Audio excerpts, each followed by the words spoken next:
யாத்திராகமும் 32ஆம் அதிகாரம் 1 முதல் 9 வரை. மோசே மலையிலிருந்து இறங்கி வர தாமதிக்கிறதை ஜனங்கள் கண்டபோது அவர்கள் ஆரோனிடத்தில் கூட்டம் கூடி அவனை நோக்கி, எகிப்து தேசத்திலிருந்து எங்களை அழைத்து கொண்டு வந்த அந்த மோசேக்கு என்ன சம்பவித்ததோ அறியோம். ஆதலால் நீர் எழுந்து எங்களுக்கு முன் செல்லும், தெய்வங்களை எங்களுக்காக உண்டு பண்ணும் என்றார்கள். அதற்கு ஆரோன், உங்கள் மனைவிகள், குமாரர், குமார்த்திகளுடைய காதுகளில் இருக்கிற பொன்னணிகளை கழற்றி என்னிடத்தில் கொண்டு வாருங்கள் என்றார். ஜனங்கள் எல்லாரும் தங்கள் காதுகளில் இருந்த பொன்னணிகளை கழற்றி ஆரோனிடத்தில் கொண்டு வந்தார்கள். அவர்கள் கையிலிருந்து அவன் அந்த பொன்னை வாங்கி சிற்ப கருவினால் கருப்பிடித்து ஒரு கன்று குட்டியை வார்ப்பித்தான்.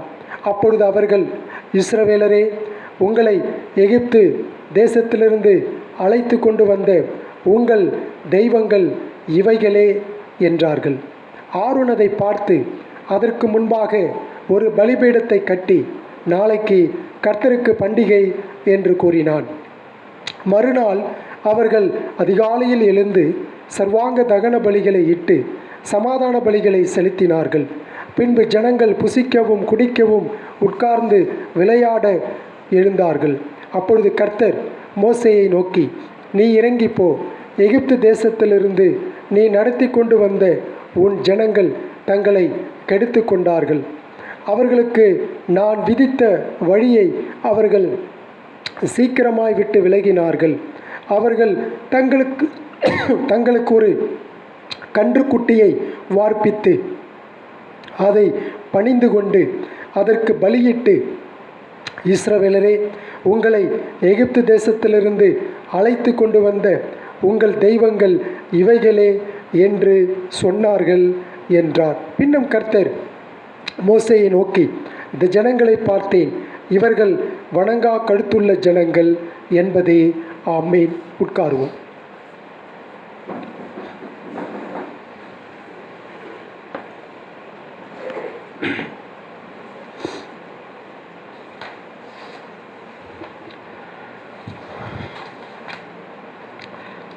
வாசிக்க கேட்ட இந்த வசனம்,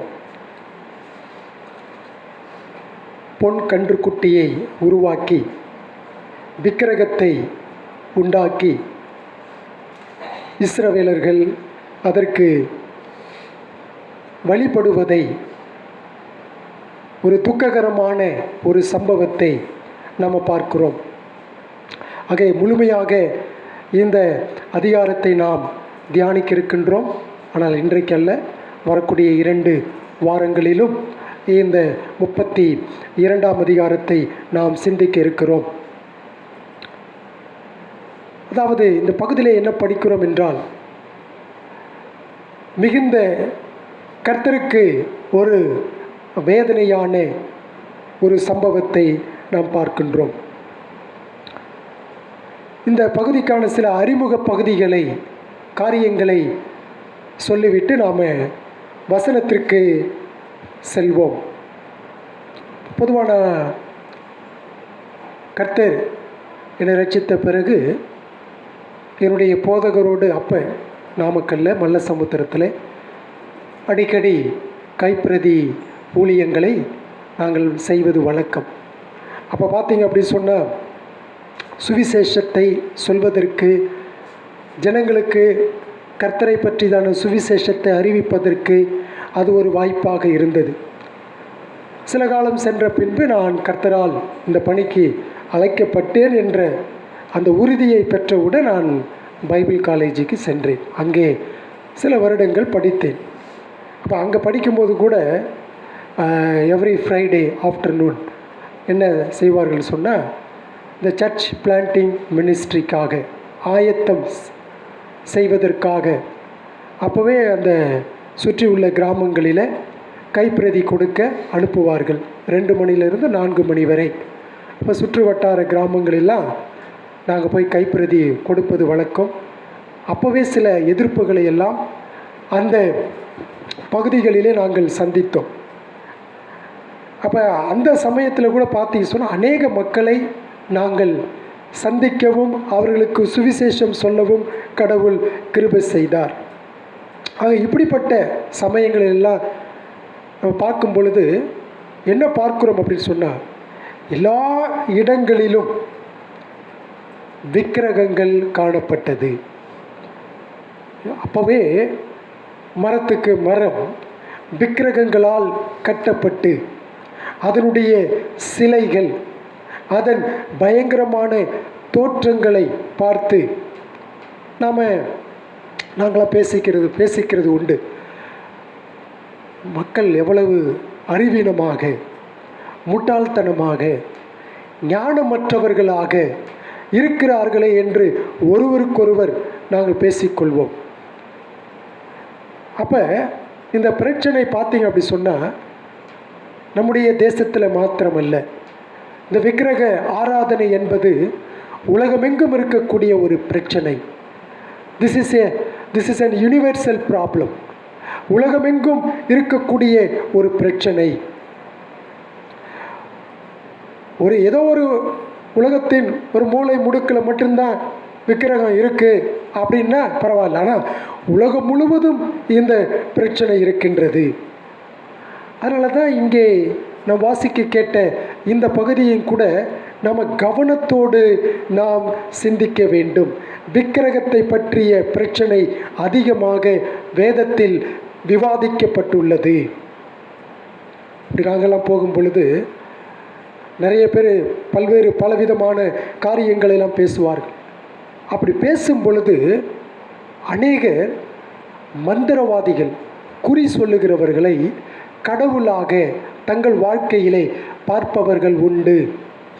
அவன் என்ன சொல்கிறானோ அதுதான், அவர்களுடைய வாக்கை மட்டுமே நம்பியிருப்பார்கள். அவர் சாதாரண ஒரு மனுஷன், பாவி. ஆனால் அவன் சொல்வதையும் அதை அவர்கள் கடவுளாக பார்ப்பார்கள். சிலரை நாங்கள் சந்திக்கின்ற பொழுது என்ன பார்ப்போம் அப்படின்னு சொன்னால், கடவுள் என்பவர் இல்லை சார். சுவிசேஷம் அறிவிக்கின்ற பொழுது கடவுள்லாம் கிடையாது.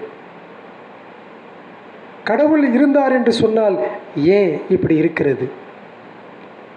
நாங்கள் படிக்கிறோம், நாங்கள் படித்து முன்னுக்கு வந்தோம், நாங்கள் படித்து பெரிய ஆளாகி இப்படிப்பட்ட ஒரு சம்பத்தை நாங்கள் சவதரித்து கொண்டோம். கடவுள் எங்களுக்கு ஒன்றுமே செய்யலை. இந்த அளவுக்கு முன்னேறுவதற்கு காரணம் நாங்கள் படித்த படிப்பு. இப்போ நான் படிக்கலைன்னு சொன்னால் எனக்கு இந்த காரியங்கள் கிடைத்திருக்குமா, நீங்கள் யோசிச்சு பாருங்கள் அப்படின்னு எங்ககிட்டயே பதிலை கேட்பான். அப்போ சுவிசேஷம் சொல்லுகின்ற பொழுது இப்படிப்பட்ட ஒரு சாராரை நாம் சந்திக்கிறோம், இப்படிப்பட்ட ஒரு வகையான மக்களை சந்திக்கிறோம். சில பேர் சொல்வார்கள்,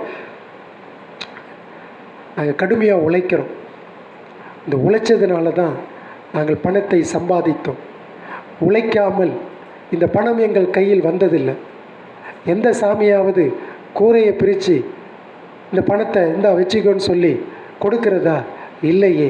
நாங்கள் கடுமையாக உழைத்தோம், அந்த உழைப்பின் விளைவுதான் இந்த ஐஸ்வர்யத்தையும் இந்த சம்பத்தையும் நாங்கள் பெற்றுக்கொண்டோம் என்று சொல்லுகிறதை நாம் பார்க்கின்றோம். அப்படின்னா என்ன பிரச்சனை தெரியுங்களா? அவர்கள் படிப்பை கடவுளாக பார்க்கிறார்கள், உழைப்பை கடவுளாக பார்க்கிறார்கள், மந்திரவாதிகளை கடவுளாக பார்க்கிறார்கள். பார்க்க வேண்டிய ஜீவனுள்ள தேவனை வழிபடுவதற்கு பதிலாக எதையோ அவர்கள் கடவுளாக பார்த்து கொண்டு தாம் படைத்த கடவுளை விட்டு விலகியிருக்கிறார்கள். அதுதான் உண்மை.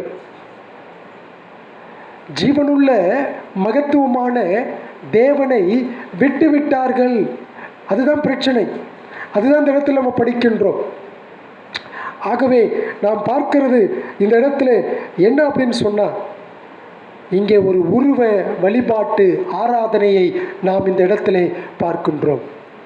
சரிங்க, இந்த 32ஆம் அதிகாரத்திற்கு நாம் ஒரு தலைப்பை கொடுக்கலாம்.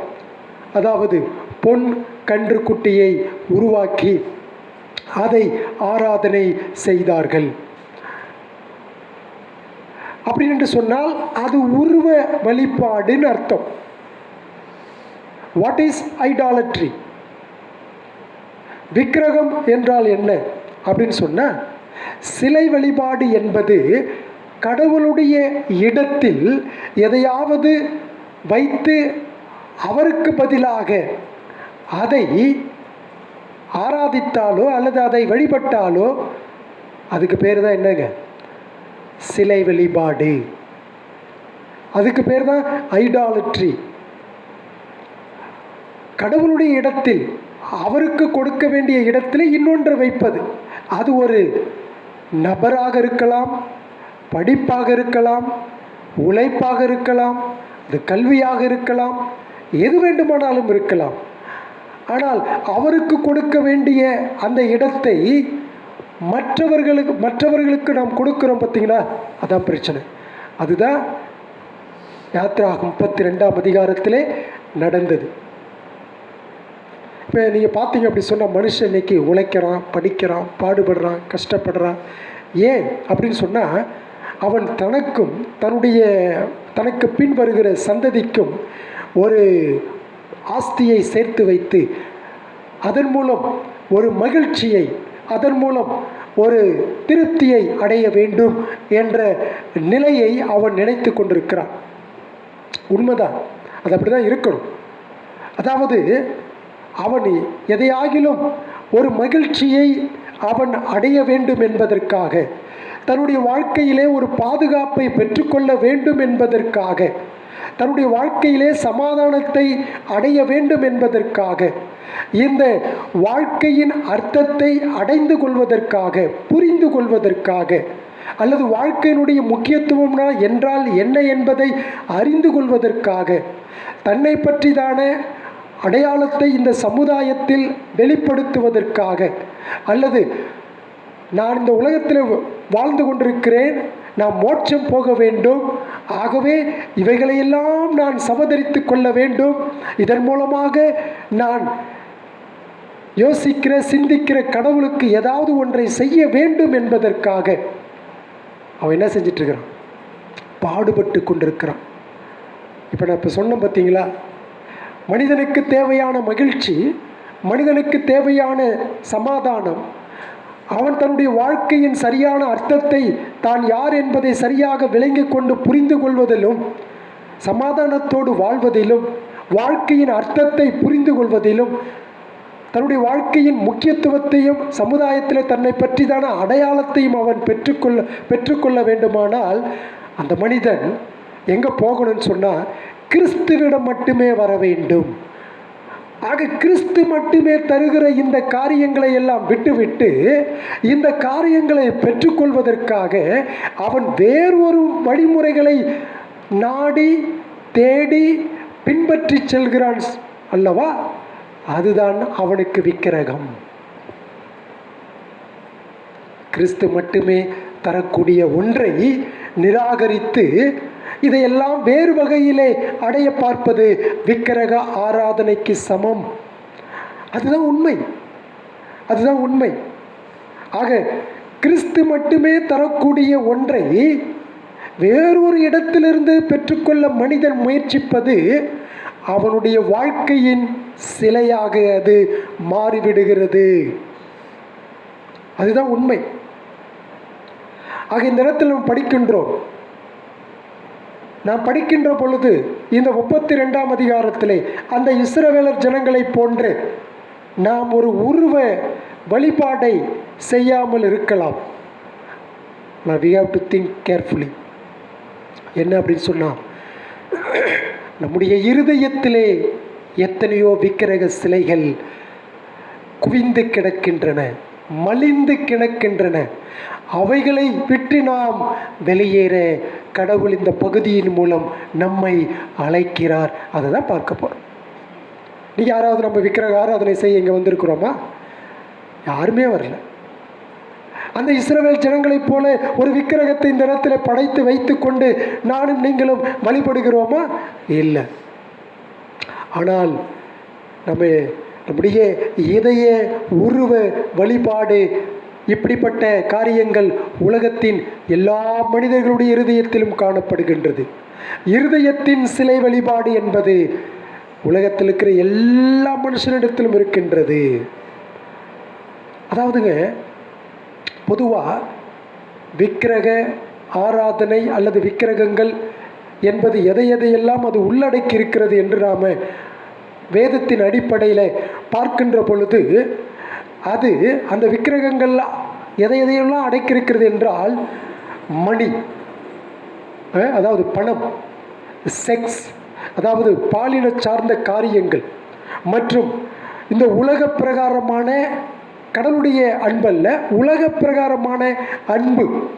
அது மாத்திரமல்ல, ஒரு மனிதனுடைய திறமை, ஒரு மனிதனுடைய தகுதி, அவன் தன்னை பாதுகாத்து கொள்ள வேண்டிய பாதுகாப்பான சூழ்நிலைகள், தன்னுடைய அழகு, தன்னுடைய மூளையை திறனாக வைத்துக்கொள்வது, தாம் அடைய வேண்டிய லட்சியத்தை அடைவதற்காக அவன் எதை வேண்டுமானாலும் செய்வான். அதுதான் ஒவ்வொரு மனிதனுடைய இருதயத்திலும் இருக்கின்ற விக்கிரக ஆராதனை அல்லது சிலைகள். ஒரு மனுஷன் லட்சியத்தை அடைவது தப்பு கிடையாது. ஆனால் அந்த லட்சியத்திலே தான் படைத்த கடவுளை வைத்து அந்த லட்சியத்தை அடையாத பொழுது அந்த லட்சியமே அவனுக்கு விக்கிரகமாக மாறுகிறது, சிலையாக மாறுகிறது. அதுதான் சொல்ல வருகின்றேன். ஆக என்னுடைய உங்களுடைய வாழ்க்கையிலே காணப்படுகின்ற இருதயத்தின் சிலைகள் என்ன என்று நாம் சிந்திக்க வேண்டும். ஆக நம்ம வாசிக்க கேட்ட இந்த வேத பகுதி ஒரு பொன் கன்றுக்குட்டி சிலையை இஸ்ரவேல் வழிபடுவதை இந்த வாசிக்க கேட்ட இந்த பகுதியிலே நாம் பார்க்கிறோம். ஒருவேளை நாம் நினைக்கலாம், அதாவது இஸ்ரவேலர் கூட நினைச்சிருக்கலாம், இந்த பொன் கன்றுக்குட்டியை உருவாக்கி நான் இந்த பொன் கன்றுக்குட்டியை வணங்காமலும் கர்த்தரை தான் வணங்குகிறேன் என்று எண்ணி இஸ்ரவேலர்கள் அந்த பொன் கன்றுக்குட்டியை உருவாக்கி இருக்கலாம் அப்படின்னு அவர்கள் நினைத்தார்கள் என்று நினைத்தால் அது ஒரு முட்டாள்தனமான செயல், அது ஒரு முட்டாள்தனமான எண்ணம். கடவுள் அப்படிலாம் இருக்க சொல்லலை. ஏன்னா பிற்பாடு பகுதியில் பார்க்கிறோம், நாளைக்கு கர்த்தருக்கு என்ன செய்யுங்க, பலியிடுங்கள். எதை வைத்து? இந்த பொன் கன்று குட்டியை வைத்து தான். அதுதான். அப்படின்னா என்ன சொல்ல வரேன், அவற்றை நான் வணங்குவதற்கு எனக்கு அதில் ஆசை இல்லை. ஆனால் நான் அந்த யெகோவா கடவுளை நினைத்து கொண்டு நான் இதை என்ன செய்கிறேன், ஆராதனை செய்கிறேன். இன்றைக்கி நிறைய பேர் சிலை வழிபாட்டை செய்வர்கள், சிலை வழிபாட்டை பின்பற்றுகிறவர்கள் வழக்கமாக சொல்வது இதுதான். நான் சிலுவை என்கின்ற ஒரு சிலைக்கு முன்பதாக போய் நின்று நான் என்ன செய்கிறேன், முழங்கால் படியிருக்கிறேன். அந்த சிலுவையிலே நான் யாரை பார்க்கிறேன், கிறிஸ்துவை பார்க்கிறேன். ஆனால் அந்த சிலுவை நான் பார்க்கவில்லை அப்படின்னு சொல்லி எத்தனையோ பேர் வாதாடுவதை நாம் பார்க்கிறோம். அது ஒருவேளை மரியாள் சிலையாக இருக்கலாம், அல்லது இயேசு என்கின்ற சிலையாக இருக்கலாம், அல்லது புனிதர்கள் என்ற சிலையாக இருக்கலாம். இப்படி அவர்கள் கூறுவது இதுதான். இங்கேயும் அதே தான் இங்கே நடத்ததை நாம் இந்த இடத்துல படிக்கின்றோம். ஆக இந்த கன்றுக்குட்டியை, பொன் கன்றுக்குட்டியை இவர்கள் உருவாக்கினார்கள். அது பழைய ஏற்பாட்டில் நாம் பார்க்கின்ற ஒரு வரலாற்று சம்பவம். ஆக இந்த கதையை நாம் படிப்பதின் மூலமாக, இந்த கதையை நாம் சிந்திப்பதின் மூலமாக, இது ஒரு பொன் கன்றுக்குட்டியை பற்றிய கதை மட்டுமல்ல, இது மனிதனுடைய இருதயத்தை மையமாக கொண்ட ஒரு பகுதியாகும். அப்போஸ்தலர் நடபடிகள் 7ஆம் அதிகாரம் 39-40 ஸ்தேவான் அந்த மத தலைவர்கள், அந்த இஸ்ரவேலர்கள் மக்கள் மத்தியிலே சொல்லுகின்றார். அப்போஸ்தலர் 7ஆம் அதிகாரம் 39 பாருங்கள். இவனுக்கு நம்முடைய பிதாக்கள் கீழ்ப்படிய மனதாயிராமல் இவனை தள்ளிவிட்டு தங்கள் இருதயங்களில் எகிப்துக்கு திரும்பி ஆரோனை நோக்கி, எகிப்து தேசத்திலிருந்து எங்களை அழைத்து கொண்டு வந்த அந்த மோசேக்கு என்ன சம்பவித்ததோ அறியோம். ஆதலால் எங்களுக்கு முன் செல்லும் தெய்வங்களை எங்களுக்கு உண்டு பண்ணும் என்று சொல்லி அந்நாட்களில் ஒரு கன்றுக்குட்டியை உண்டு பண்ணினார்கள்.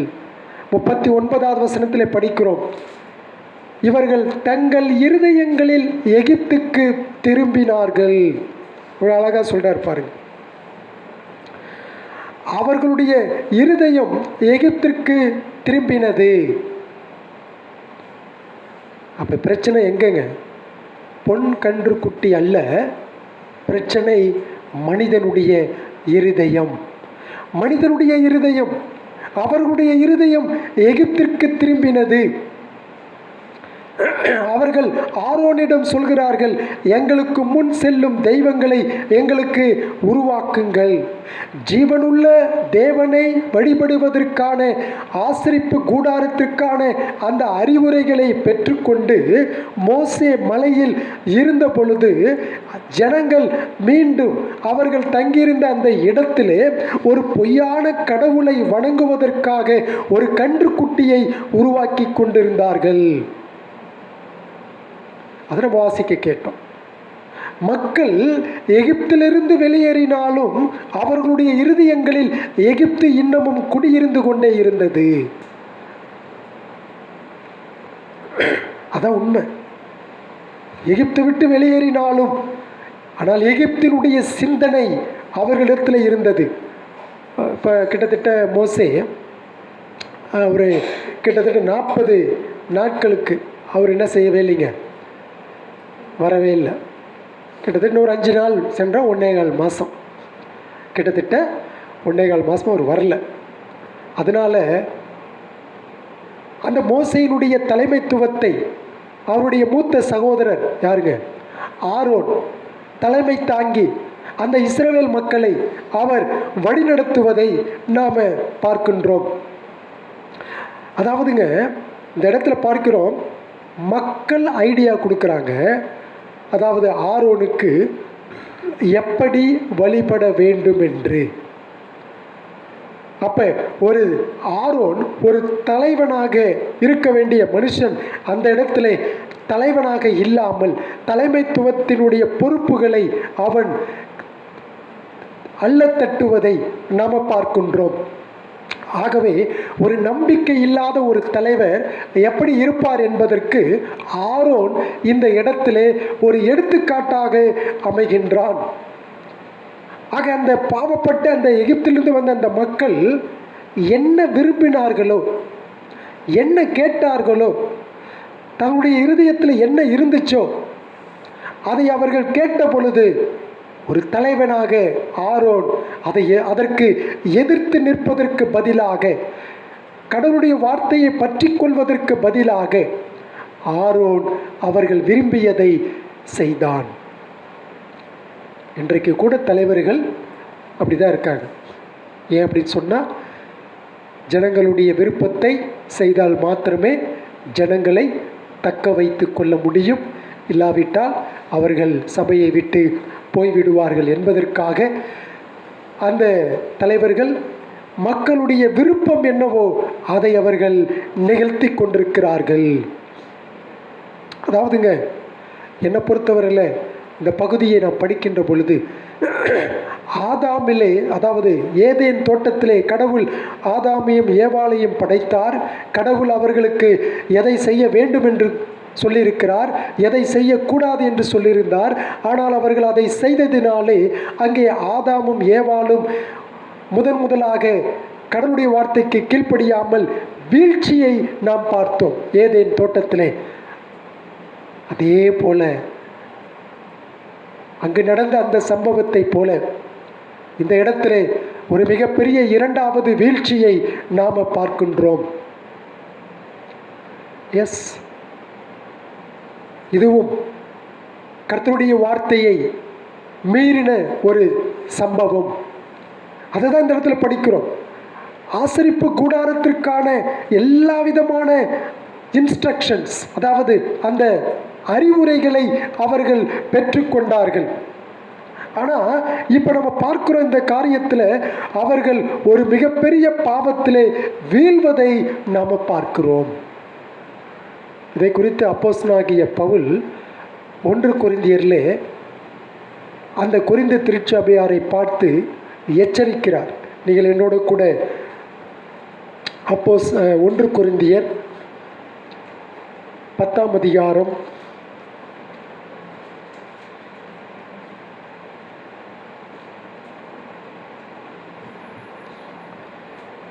1 கொரிந்தியர் 10ஆம் அதிகாரம் 6வது வசனம் பாருங்கள். அவர்கள் இச்சித்தது போல நாமும் பொல்லாங்கானவைகளை இச்சியாதபடிக்கு இவைகள் நமக்கு திருஷ்டாந்தங்களாக இருக்கிறது. ஜனங்கள் புசிக்கவும் குடிக்கவும் உட்கார்ந்து விளையாட எழுந்திருந்தார்கள் என்று எழுதியிருக்கிறபடி அவர்களில் சிலர் விக்கிரக ஆராதனைக்காரர் ஆனது போல நீங்களும் ஆகாதிருங்கள். அவர்களில் சிலர் வேசித்தனம் பண்ணி ஒரே நாளில் 23,000 பேர் விழுந்து போனார்கள். அதுபோல நாமும் வேசித்தனம் பண்ணாதிருப்போமாக. அதாவது பழைய ஏற்பாட்டிலே யாத்ராகமம் 32ஆம் அதிகாரத்தையும் அப்போஸ்தலனாகிய பவுல் இங்கு மேற்கோள் காட்டுகிறார். பிறகு என்னாகமம் 25ஆம் அதிகாரம் 9வது வசனத்திலே நடந்த சம்பவத்தையும் இரண்டையும் சேர்த்து இந்த இடத்திலே அப்போஸ்தலனாகிய பவுல் மேற்கோள் காட்டி பேசுகிறார். ஒரு சின்ன டிஃபரன்ஸ் பார்க்குறோம். அங்கே என்னாகமத்திலே 24,000 பேர் செத்தார்கள் போட்டிருக்கும். ஆனால் இங்கே 23,000 பேர் போட்டிருக்கும். ஏன் வித்தியாசம் கண்டுபிடிச்சிட்டு வாங்க பார்ப்போம். இப்போ ஏன் அப்படின்னு சொன்னால் இந்த இடத்துல அப்போஸ்தலனாகிய பவுல் இந்த கொரிந்து திருச்சபைக்கு சொல்லுகின்றார். மறுபடியுமாக 11வது வசனம் பாருங்கள். அதே 1 கொரிந்தியர் 10:11 இவைகளெல்லாம் திருஷ்டாந்தங்களாக அவர்களுக்கு சம்பவித்தது. உலகத்தின் முடிவு காலத்தில் உள்ள நமக்கும் எச்சரிப்புண்டாகும்படி எழுதப்பட்டும் இருக்கிறது. இப்படி இருக்க தன்னை நிற்கிறவன் என்று எண்ணுகிறவன் விழாதபடிக்கு எச்சரிக்கையாய் இருக்க கடவன். மனுஷருக்கு நேரிடுகிற சோதனையே அல்லாமல் வேறே சோதனை உங்களுக்கு நேரிடவில்லை. தேவன் உண்மை உள்ளவராயிருக்கிறார். உங்கள் திராணிக்கு மேலாக நீங்கள் சோதிக்கப்படுவதற்கு அவர் இடம் கொடாமல் சோதனையை தாங்கத்தக்கதாக சோதனையோடு கூட அதற்கு தப்பிக்கொள்ளும்படியான போக்கையும் உண்டாக்குவார். ஆகையால் எனக்கு பிரியமானவர்களே, விக்கிரக ஆராதனைக்கு விலகி ஓடுங்கள். சோதனையை தான் இங்கே அப்போஸ்தலனாகிய பவுல் என்ன சொல்கிறார்? விக்கிரக ஆராதனைன்னு சொல்கிறார். சிலையை இந்த இடத்துல சொல்லவில்லை. அப்போ விக்கிரக ஆராதனை என்பது ஒரு சிலை உருவ வழிபாடு மாத்திரமல்ல. அது ஒரு பக்கம் இருக்கிறது தான். ஆனால் இன்னொரு பக்கம் அது மனித இருதயத்தை மையப்படுத்தியது. அப்போஸ்தலனாகிய பவுல் சொல்கின்றார், நீங்கள் தீமையை விரும்பக்கூடாது என்று பவுல் இந்த இடத்துல சொல்லுகின்றார். நீங்கள் உருவ வழிபாடு செய்பவர்களாக உங்களை மாற்றிக்கொள்ளக்கூடாது என்று 1 கொரிந்தியர் 10ஆம் அதிகாரத்திலே அங்குள்ள திருச்சபை விசுவாசிகளுக்கு சொல்லுகின்றார். ஆக பழைய ஏற்பாட்டு உதாரணங்களை குறிப்பிட்ட பிறகு இந்த சம்பவம், இந்த கதை நமக்கு ஏன் அப்போஸ்தலனாகிய பவுல் சொல்லுகிறார் என்றால், இன்றைக்கு இதை கேட்டுக்கொண்டிருக்கிற, அதை தியானித்து கொண்டிருக்கிற எனக்கும் உங்களுக்கும் ஒரு எச்சரிப்பை கொடுக்கும்படியாக. அப்படின்னா நாம் சிலை வழிபாட்டிலும் சரி, இருதயத்தின் விக்கிரக வழிபாட்டில் ஆராதனையும் சரி, நாம் விழுந்து விடாமல் கவனத்தோடு இருக்க வேண்டும் என்று பவுல் விரும்புகிறார். சோதனை எல்லாருக்கும் தான் வரும். சோதனை இல்லாத மனுஷன் இந்த உலகத்தில் யாருக்குமே கிடையாது. பாவமே இல்லாத இயேசு கிறிஸ்து கூட அவர் வனாந்தரத்தில் சோதிக்கப்படுவதை நாம் பார்க்கிறோம். ஆனால் நாம் உருவ வழிபாட்டிலிருந்து தப்பி ஓட வேண்டும், இருதயத்தின் சிலையிலிருந்து தப்பி ஓட வேண்டும். ஏன் இதை கொரிந்து சபையில் பவுல் சொல்கிறார் அப்படின்னு சொன்னால், கொரிந்து சபை பார்த்தீங்க அப்படின்னு சொன்னால் அந்த லோக்கல் சர்ச் அங்கே இருந்துச்சு. அந்த பட்டணம் ஒரு புறஜாதியால் நிறைந்த ஒரு பட்டணம். அது மாத்திரமல்ல, நிறைய ஒரு வியாபார ஸ்தலமாக இருந்ததுனாலே சரக்குகளை இறக்கவும் ஏற்றுமதி செய்யவும் மிகப்பெரிய ஒரு பட்டணமாக கொரிந்து இருந்தது. அப்படி கொரிந்து இருந்ததுனாலே அநேக புறஜாதியான தெய்வங்கள் இங்கே இருந்தன. அநேக புறஜாதியான தெய்வங்கள் கொரிந்து திருச்சபையிலே வழிபட்டன என்று பார்க்கிறோம். அப்போ நிறைய பேர் என்ன பண்ணிட்டான், சபைக்குள்ளே ரட்சிக்கப்பட்டு வந்த உடனே சபைக்குள்ளே இருந்த மக்கள் கூட என்ன செஞ்சிட்டாங்க அப்படின்னு சொன்னால், அந்த கடவுளையும் சேர்த்து வழிபட அவர்கள் ஆரம்பித்து விட்டார்கள். அதுதான் நாம் இங்கே பார்க்கிறோம். ஆக கடவுள், அதனால தான் அப்போஸ்தலனாகிய பவுல் சொல்கின்றார், அந்த கொரிந்து சபையில் உள்ள புறஜாதியான கடவுள்களுடன் கொரிந்து சபை விசுவாசிகள் சோதிக்கப்பட்டார்கள். அவர்கள் எப்படி சோதிக்கப்பட்டார்களோ அதே போல யாத்ராகமத்திலே இஸ்ரவேலர்கள் எகிப்திய கடவுளை வழிபடுவதில் சோதிக்கப்படுகிறார்கள். பார்த்தீங்களா? ஏன்னா அவங்க எகிப்தில் எத்தனை வருஷம் இருந்தாங்க? கிட்டத்தட்ட 400 வருஷத்து 2-3 சந்ததிகளை அவர்கள் அங்கே பார்த்தார்கள். ஆக யாத்ராகமத்தில் பார்க்கின்ற பொழுது இந்த இஸ்ரவேலர்கள் எகிப்தின் கடவுள்களால் சோதிக்கப்பட்டார்கள். ஆக ஒன்று பார்க்கிறோம் என்ன அப்படின்னு சொன்னால், கடவுள்கள் என்று சொல்லக்கூடிய இந்த உலகத்தில் இருக்கிற அத்தனையிலும் பெயர் தான் வேற வேண்டுமானால் இருக்கலாம், ஆனால் அவர்களுக்கென்று வகுத்துக் கொள்கிற கொள்கைகள் ஒன்றுதான். பெயர் தான் வித்தியாசமாக இருக்கும். நம்ம ஊரில் மாரியாயி அல்லது அந்தோனியார் அல்லது வேறு ஏதாவது ஒரு பேர், முருகன், விநாயகன் அப்படின்னு இருக்கும். ஆனால் அதே சிலை இன்னொரு ஊரில் அதுக்கு வேறு பேர் இருக்கும். அதே சிலை தான் இன்னொரு ஊரில் அதுக்கு வேறு ஒரு பெயர் கொடுத்துருப்பான். அதான் பிரச்சனை. ஆனால் பிரின்சிபல் எல்லாம் அவங்களுக்கு ஒன்று தான். இன்றைக்கு நம்ம இருதயத்தில் உள்ள சிலை வழிபாட்டிலிருந்து நம்மை நாமே தவிர்த்து கொள்ள வேண்டும். இப்படிப்பட்ட விக்கிரக ஆராதனை சம்பந்தமாக தான் இந்த 32ஆம் அதிகாரத்திலே நாம் பார்க்கின்றோம். இந்த முழு அதிகாரத்தையும் நாம் பார்க்கின்ற பொழுது 4 முக்கிய சவால்களை நீங்களும் நானும் எதிர்கொள்ள வேண்டும். There are 4 challenges to overcome from this passage. இந்த பகுதியிலிருந்து 4 சவால்களை நாம் பார்க்கிறோம். முதலாவது என்ன அப்படின்னு சொன்னால், be careful not to fall. விழாமல் இருப்பதற்கு ஜாக்கிரதையாக இருங்கள். விழாமல் இருப்பதற்கு கவனமாக இருங்கள். அதுதான் 32ஆம் அதிகாரம் 1 முதல் 9 வரை நாம் வாசிக்க கேட்டோம். இஸ்ரவேல் ஏன் உருவ வழிபாட்டில் விழுந்து போனார்கள்? அதற்கான காரணத்தை கண்டுபிடித்தால் அதே காரணத்துக்காக தான் இன்றைக்கு நீங்களும் நானும் விழுந்து போகிறோம். அதான் உண்மை. அதுதான் உண்மை. இப்போ நம்ம 32ஆம் அதிகாரம் முதல் வசனத்திலே முதல் பகுதி பார்க்கிறோம். 32வது அதிகாரத்தில் முதல் பகுதி, மோசே மலையிலிருந்து இறங்கி வர தாமதிக்கிறதை ஜனங்கள் கண்டபோது அவர்கள் ஆரோனிடத்தில் கூட்டம் கூடி அவனை நோக்கி, எகிப்து தேசத்திலிருந்து எங்களை அழைத்து கொண்டு வந்த அந்த மோசேக்கு என்ன சம்பவித்ததோ அறியோம். இப்போ என்ன, ஏன் விழுந்தார்கள் அப்படின்னு சொன்னால் அதற்கான ரீசன், இஸ்ரவேல் மக்கள் ஆனாலும் சரி, இன்றைக்கு இந்த வார்த்தையை தியானித்து கொண்டிருக்கிற நாம் ஆனாலும் சரி, நாம் தேவனுடைய வார்த்தைக்கு கீழ்ப்படியாத பொழுது நாம் விழுந்து விடுவோம். அதான் உண்மை. நாம் எப்பெல்லாம் தேவனுடைய வார்த்தைக்கு கீழ்ப்படியவில்லையோ அப்பொழுது விழுந்து விடுவோம். எப்படி? ஜனங்கள் இந்த இடத்துல படிக்கிறோம், ஆரோனை கடவுள்களை உருவாக்கும்படி ஆரோனை கூப்பிடுறாங்க. கடவுள்களை செய்து தரும்படி கூப்பிடுகிறார்கள். ஆனால் நம்ம என்ன பார்த்தோம்? இதுக்கு முன்பதாக நம்ம என்ன பார்த்தோம்? அவர்கள் 10 கட்டளையை அவர்கள் அறிந்திருந்த ஜனங்கள், 10 கட்டளையை அவர்கள் நன்றாக அறிந்திருந்த ஜனங்கள். அப்படின்னு சொன்னால் என்னது?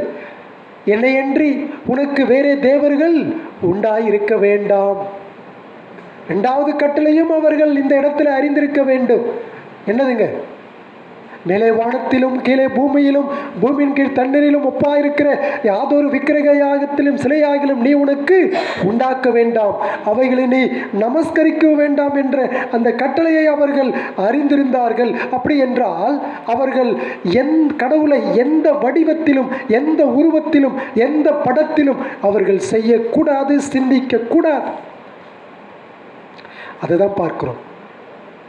ஆனால் நாம் இங்கே என்ன பார்க்கிறோம்? அவர்கள் கடவுளின் அந்த தெளிவான கட்டளைகளுக்கு அவர்கள் கீழ்ப்படியாத பொழுது அவர்கள் விழுந்து போனார்கள். கடவுளுடைய வார்த்தைக்கு கீழ்ப்படியாத பொழுது அவர்களும் விழுவார்கள், நானும் விழுவோம், நீங்களும் விழுவீர்கள்.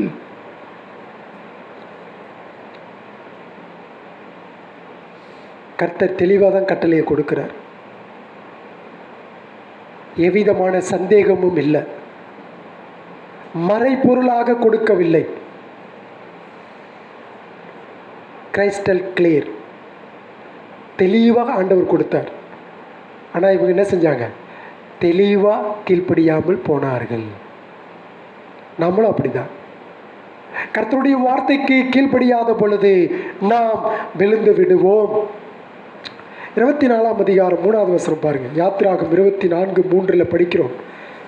மோசே வந்து கர்த்தருடைய வார்த்தைகள் யாவையும் நியாயங்கள் யாவையும் ஜனங்களுக்கு அறிவித்தான்.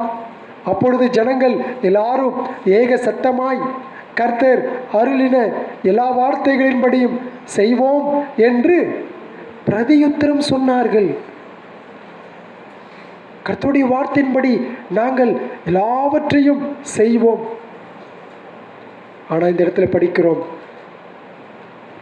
அவர்கள் சீக்கிரமாய் நான் விதித்த கட்டளைகளை விட்டு அவர் விலகினார்கள் என்று கடவுளே மோசேயிடம் சொல்வதை நாம் பார்க்கிறோம். கர்த்தர் கட்டளையிட்ட அத்தனையும் நாங்கள் செய்வோம் என்று முன்பு சொன்னார்கள். ஆனால் அவர்கள் தேவனுடைய வார்த்தையை முற்றிலுமாக அவர்கள் இங்கே நிராகரிப்பதை நாம் பார்க்கிறோம். அதனால தான் ஏற்கனவே சொன்னேன், இஸ்ரவேலர்கள் அன்றைக்கு கடவுளுடைய வார்த்தையை விட்டு கீழ்ப்படியாமல் போனதினாலே அவர்கள் விழுந்து போனார்கள். இன்றைக்கு நீங்களும் நானும் அவர்களை போன்று ஒரு சிலையை செய்யாமல் இருக்கலாம். அவர்களைப் போல நாமும் வேறு கடவுள்களை சிலை போன்று இருதயத்திலே உருவாக்கி இருக்கிறோமே, அதுதான் பிரச்சனை. அந்த இருதயத்தின் சிலைகளை நாம் என்ன செய்யப்பட வேண்டும்? அவைகளை வெளியேற்றப்பட வேண்டும். அதாவதுங்க, பாவம் இந்த இடத்துல எவ்வாறு செயல்படுகிறது என்பதை நாம் கவனிக்க வேண்டும். அதாவது நாம் என்ன செய்ய வேண்டும் என்று நமக்கு சொல்லப்படலை. இந்த பகுதியை பொறுத்தவரையில் இஸ்ரவேலர்கள் என்ன செய்ய வேண்டும் என்று சொல்லப்படலை, என்ன செய்யக்கூடாது என்பது நிறையா சொல்லப்பட்டிருக்கிறது. இங்கே அதான் ஆரம்பத்திலே சொன்னேன். இங்கே நடந்த சம்பவமோ ஏதேன் தோட்டத்தில் நடந்த சம்பவமோ நீங்கள் கம்பேர் பண்ணி பார்க்கலாம். அங்கே கடவுள் ஆதாமும் ஏவாளையும் படைத்து அந்த தோட்டத்திலே அவர்களை வைக்கிறார்கள். According to Genesis chapter 12 verse number 17, நீங்கள் தோட்டத்தில் இருக்கிற எல்லாவற்றையும் புசிக்கலாம், ஆனால் தோட்டத்தின் நடுவில் இருக்கிற நன்மை தீமை அறியத்தக்க கனியை புசிக்க கூடாது என்று அவர்களுக்கு கட்டளையிட்டு இருந்தார். ஆனால் 3ஆம் அதிகாரத்தில் பார்க்கிறோம், சர்ப்பம் அவர்களை வஞ்சித்தது. சர்ப்பம் எப்படி வஞ்சித்தது? அதுதான் ரொம்ப, கடவுள் உண்மையிலேயே அப்படி சொன்னாரா? கடவுள் உண்மையிலேயே அப்படி சொன்னாரா? அதான் படிக்கிறோம் 3வது அதிகாரம் 1 வசனத்தில். பிசாசு அவர்களை எப்படி வஞ்சித்தது? நீங்கள் நிச்சயமாக என்ன செய்ய மாட்டீங்க, சாக மாட்டீங்க, நீங்கள் அந்த கனியை சாப்பிட்டா அவரை போல மாறிடுவீங்க, அதனால தான் உங்களை அவர் சாப்பிட வேண்டாம் என்று சொல்லியிருக்கிறார் அப்படின்னு சொல்லி அவர்களுக்கு என்ன செஞ்சிச்சு? சர்ப்பம் அவர்களை வஞ்சித்தது. அப்போ அவங்க கடவுளுடைய வார்த்தைக்கு கீழ்ப்படிந்திருக்கணுமா, பிசாசுடைய வார்த்தைக்கு கீழ்ப்படிந்திருக்கணுமா? கடவுளுடைய வார்த்தைக்கு தான் அவர்கள் கீழ்ப்படிந்திருக்க வேண்டும், அதுதான் உண்மை. ஆனால் தோற்று போனார்கள். அதே மாதிரி தான் இந்த இடத்திலும் கடவுள் அவர்களுக்கு தெளிவாக சொல்லியிருக்கிறார், என்னையன்றி உனக்கு வேறே தேவர்கள் உண்டாயிருக்க வேண்டாம். ஆனால் நம்ம பார்க்கின்றோம், அவர்கள் மோசேக்கு என்ன நடந்துச்சுன்னு நமக்கு தெரியாது, மோசேக்கு என்ன சம்பவித்ததுன்னு நமக்கு தெரியாது.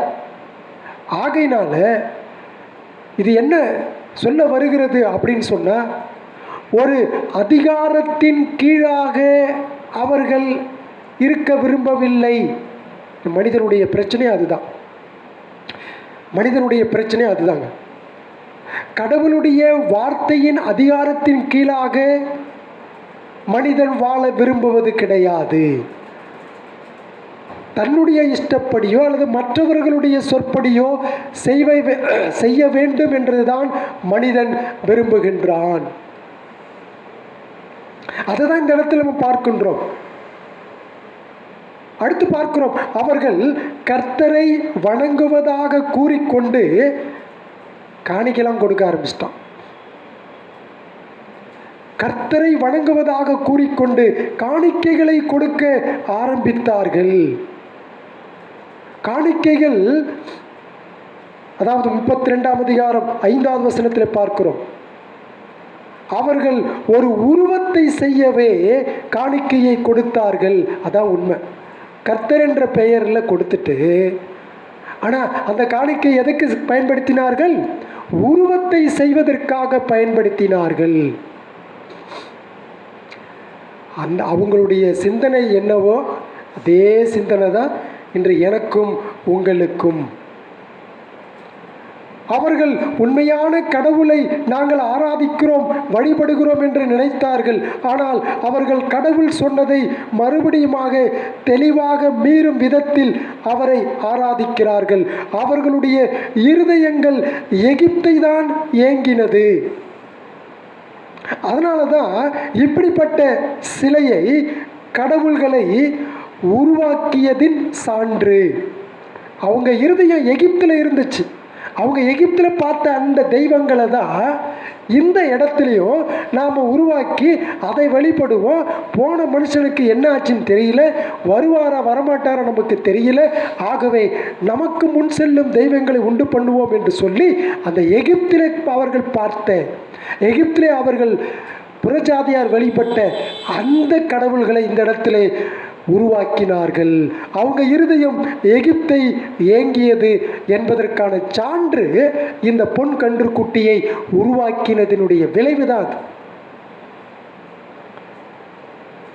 எத்தனையோ நம்ம ரட்சிக்கப்பட்டிருக்கிறோம், ஆனாலும் அந்த பழைய காரியங்கள், பழைய சுபாவங்கள், பழைய சிந்தனைகள், பழைய எண்ணங்கள் நம்மளை தினந்தோறும் ஆட்கொள்ளப்பட்டு கொண்டுதான் இருக்கிறது. நாம கூட அடிக்கடி இந்த உலகம் என்கிற எகிப்தை ஏங்கிக் கொண்டிருக்கிறோம். அங்கே எனது எண்ணமும் சிந்தனைகளும் அதை பரவ விடுகின்றது. அதை தான் இங்கே பார்க்கின்றோம். ஆக கடவுளை நாம் எப்படி கற்பனை செய்கிறோம் என்பதல்ல, அவர் உண்மையில் யார் என்பதை அறிந்து கொள்வதின் முக்கியத்துவத்தை இந்த சம்பவம் நமக்கு படம் பிடித்து காட்டுகிறது. ஆராதனை என்பது வேதத்தின் மூலம் வெளிப்படுத்தப்பட்ட கடவுளை பற்றிய சரியான புரிதல், சரியான உணர்வு, சரியான எண்ணம், சரியான சிந்தனை அடிப்படையிலே வேதம் நமக்கு கற்றுக் கொடுக்கிறது. அதை நாம் செய்ய தவறுகின்ற பொழுது நாம் விழுந்து விடுவோம். You see that? இஸ்ரவேலர் ஏன் உருவ வழிபாட்டில் விழுந்தார்கள். அந்த காரணங்களை படிக்கின்ற பொழுது அதே காரணங்களுக்காக தான் இன்றும் நாம் விழுகிறோம். அதுதான் பிரச்சனை. A.W. டாசர் என்பவர் சொல்கின்றார், விக்கிரக வழிபாட்டின் சாராம்சம் கடவுளை பற்றிய எண்ணங்களின் பொழுதுபோக்காகும். அது கடவுளுக்கு தகுதியற்றது. சொல்றார். இந்த இடத்துல கடவுள் நம்ம எச்சரிக்கிறது என்ன அப்படின்னு சொன்னா, be careful not to fall. நாம் விழுந்து விடாமல் இருப்பதற்கு கவனத்தோடும் ஜாக்கிரதையோடும் இருக்க வேண்டும். எப்பெல்லாம் விழுகிறோம்? த ஃபர்ஸ்ட் ரீசன், நாம் தேவனுடைய வார்த்தைக்கு கீழ்ப்படியாத பொழுது விழுந்து விடுவோம். இப்போதான் 10 கட்டளை வாங்கினாங்க, இப்போதான் நாங்கள் எல்லாம் செய்வோம்னு சொன்னாங்க. கடவுள் அவரோடு உடன்படிக்கை செய்தார். ஆனால் சீக்கிரத்திலே கடவுளுடைய வார்த்தையை அவர்கள் மீறினார்கள்.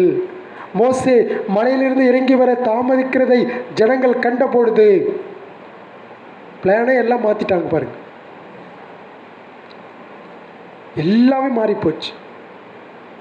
இன்றைக்கு எனக்கும் உங்களுக்கும் ஒரு எச்சரிப்பு என்னன்னு சொன்னால், நம்ம கடவுள் வகுத்து கொடுத்த வார்த்தையின் அடிப்படையிலே தொழுது கொள்ள வேண்டும், வாழ வேண்டும்.